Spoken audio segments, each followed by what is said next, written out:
Magandang araw sa inyong lahat.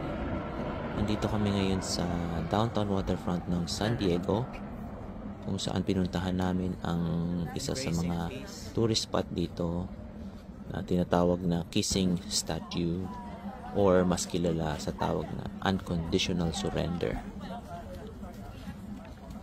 Yan. Konting kaalaman lang sa statue na yan. Yan yung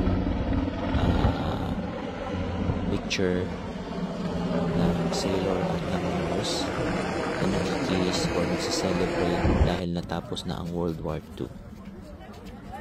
Yan. Makikita nyo rin dito, yan katabi niya yung isang malaking carrier or yung barko na ginamit ng World War II na ginawa na siyang museum ngayon. Ang tawag dyan ay USS Midway Museum. Wala na kaming time na pumasok dyan kasi may entrance pa at kulang na rin kami sa oras. Yan.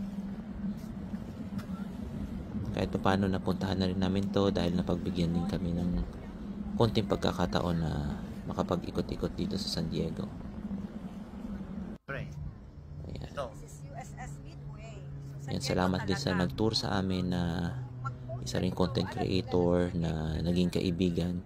Siya yung nag-tour sa amin dito kahit sa ilang oras lang. Is napuntahan namin yung mga kilalang spot dito sa San Diego. Isa na tong tinatawag na Unconditional Surrender dito sa San Diego.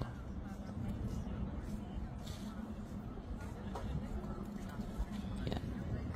Ang sabi pa niya, pag nakita itong lugar na to, masasabi mo talaga na nakapunta ka ng San Diego.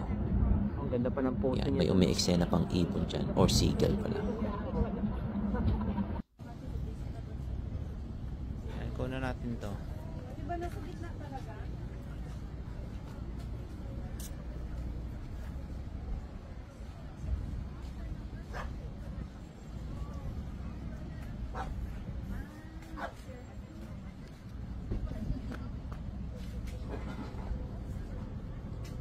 Yun lang guys, maraming salamat.